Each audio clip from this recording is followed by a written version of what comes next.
Shalom Bapak Ibu Saudara, kita berjumpa lagi dalam Renungan Harian GP Kris Pangkal Pinang. Nah, hari ini saya akan kembali mengajak kita bersama-sama belajar tentang ucapan bahagia. Hari ini ucapan bahagia tentang orang yang lapar dan haus akan kebenaran. Nah, saudara, apakah Anda pernah benar-benar merasa lapar dalam hidup Anda? Kapan itu, saudara? Nah, saudara, merenungkan tentang lapar dan haus ini, saya pernah dengar cerita dari papa. Dulu mereka seringkali kelaparan karena hidup susah. Kala itu banyak orang Bangka yang hidupnya susah. Mereka berjuang karena ekonomi sangat sulit pada waktu itu. Mungkin ada yang berhari-hari gak bisa makan dan minum. Nah, saudara, saya belum pernah bisa merasakan gimana perasaan mereka pada waktu itu. Kelaparan dan kehausan yang mereka rasakan. Saya sendiri hanya pernah merasa lapar. Itu ketika pas momen-momen doa puasa yang sering diadakan di gereja. Itu pun belum sampai 24 jam, saudara. Saya udah panas dingin dan pusing kepala. Betul-betul lapar dan haus, Bapak Ibu Saudara. Nah, kalau udah lapar seperti itu, saya udah nggak peduli lah. Makanan yang saya bisa makan itu enak atau nggak enak. Yang penting bisa makan dan minumannya bisa diminum. Ya, nggak pikir jus ataupun es teh manis ataupun minuman enak semuanya. Air putih aja boleh seperti itu. Makan minum itu penting sekali ketika kita kelaparan. Karena itu memang kebutuhan utama kehidupan manusia. Nah, saudara, rasa lapar dan haus ini akan terus hadir dalam tubuh kita. Dan inilah yang Tuhan inginkan dalam murid-Nya. Karakter yang lapar dan haus. Rasa lapar dan haus kebenaran. Mari kita baca Matius pasal 5 ayat 6. Berbahagialah orang yang lapar dan haus akan kebenaran, karena mereka akan dipuaskan.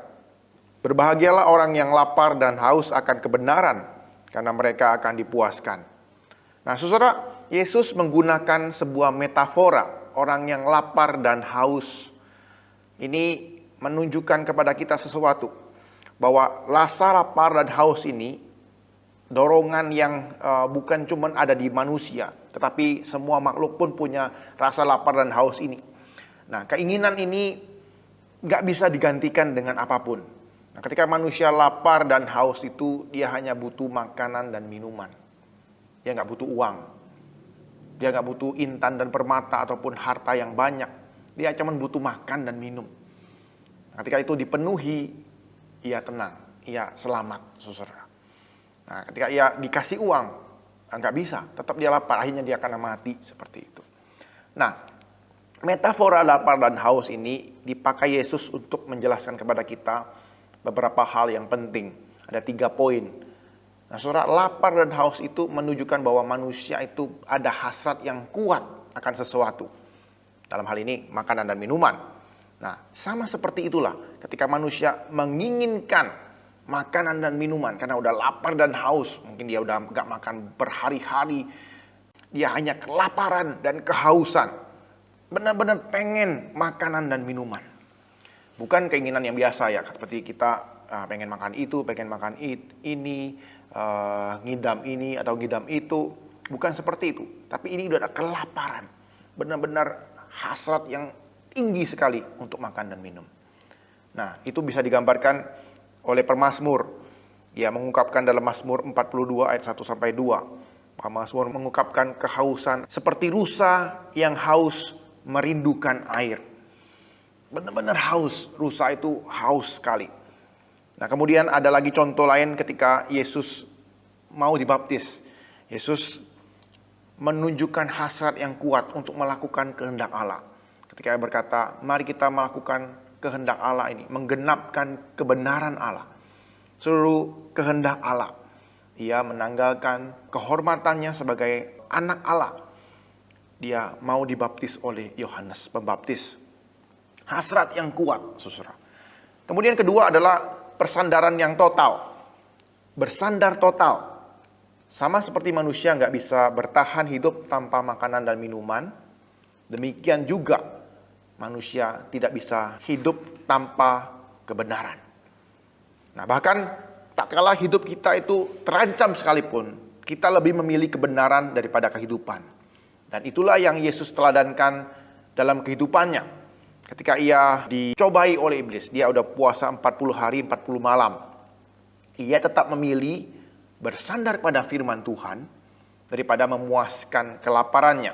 Dan ia berkata kepada iblis, manusia hidup bukan dari roti saja, melainkan dari setiap firman yang keluar dari mulut Allah. Yesus mengutamakan firman Tuhan. Ya, bersandar kepada firman Tuhan. Nah, itulah poinnya. Jadi bersandar benar-benar ketika lapar dan haus itu, ya benar-benar bersandar kepada kebenaran. Kemudian yang ketiga adalah kesinambungan yang tak terputus. Jadi nggak terputus rasa lapar dan haus itu. Nah, sebagaimana kebutuhan akan makanan dan minuman itu terjadi setiap hari, demikian pula kita lapar dan haus akan kebenaran. Itu setiap hari. Jadi harus memikirkan itu hari demi hari. Jadi sama seperti kita butuh makan hari demi hari. Demikian pula lapar dan haus akan kebenaran itu terjadi setiap hari. Hasrat itu terus ada setiap hari. Nah, Yesus pernah mengatakannya setelah bertemu dengan perempuan Samaria. Dia berkata kepada murid-muridnya, makananku adalah melakukan kehendak Dia yang mengutus aku. Dalam Yohanes 4 ayat 34. Jadi makanan Tuhan adalah melakukan kehendak Allah. Jadi hari demi hari menginginkan kebenaran itu. Berhasrat akan kebenaran itu. Jadi saudara, itu 3 hal yang penting mengenai lapar dan haus itu. Jadi ada hasrat yang kuat sekali, ada ketergantungan yang penuh terhadap kebenaran itu, dan ingin setiap hari. Nah saudara, dalam konteks pada waktu itu, Yesus mengatakan ini kepada murid-muridnya, dan ia mau membandingkannya dengan para orang-orang Farisi dan ahli Taurat. Orang-orang ini merasa diri sudah penuh dengan kebenaran. Jadi karena mereka merasa diri mereka udah taat kepada Taurat Tuhan, tradisi secara detail, mereka akhirnya bangga dan sombong, merasa diri sudah paling benar. Mereka merasa tidak butuh lagi kebenaran. Nah, dalam konteks inilah Yesus menasihati pengikutnya untuk selalu memiliki rasa lapar dan haus terhadap kebenaran. Jadi Yesus benar-benar ingin murid-muridnya itu punya hasrat yang besar dan terus-menerus akan kebenaran. Berbeda dengan ahli Farisi dan ahli-ahli Taurat. Seperti itu. Nah, saudara, mungkin Anda berpikir, kebenaran seperti apakah yang Yesus maksudkan di sini? Nah, saudara, istilah kebenaran di bagian ini menggunakan kata Yunani dikaiosune. Nah, kata ini memang bermunculan berkali-kali dalam Alkitab dan artinya pun banyak macam. Nah, kalau kita mempertimbangkan konteksnya ataupun kemunculan kata ini dalam Injil Matius, kita bisa mengambil kesimpulan bahwa kebenaran di sini artinya adalah ukuran hidup yang benar di hadapan Allah. Nah, secara sederhana bisa dikatakan kesalehan. Jadi kebenaran ini adalah kesalehan. Jadi Yesus menginginkan warga kerajaan Allah yang ia mulai pada waktu itu, orang yang benar-benar mau hidup saleh dan sungguh berhasrat akan kesalehan itu. Itu artinya kebenaran di sini. Nah, saudara, apa konsekuensinya ketika seseorang itu lapar dan haus akan kebenaran? Itu Yesus mengatakan bahwa orang yang lapar dan haus akan kebenaran akan dipuaskan. Allah akan memuaskan dia. Saudara, puas dalam arti di sini adalah ketika orang itu merasa tidak lapar lagi, bahkan sampai merasa kenyang, benar-benar kenyang. Nah, seperti apa sih orang yang benar-benar kenyang itu? Nah, ketika kita diperlihatkan makanan yang enak-enak dan yang paling kita suka, tapi akhirnya kita berkata, aduh, enggak lah, enggak sanggup lagi. Udah saya benar-benar kenyang, enggak bisa makan lagi. Saya benar-benar kenyang. Nah, seperti itulah puas. Saudara, hanya orang-orang yang memiliki hasrat yang besar terhadap kebenaran, mereka akan mendapatkan kepuasan ilahi. Nah, saudara, dalam teks ini kita tidak diperintahkan untuk menghasilkan kesalehan itu. Kita diminta untuk merasa lapar dan haus terhadap kesalehan itu, kebenaran. Nah, kalau kita melihat konsekuensinya, bukan mereka akan mendapatkan kebenaran itu, kesalehan itu, tetapi di sini dituliskan mereka akan dipuaskan. Nah, kata yang dipakai adalah kata pasif.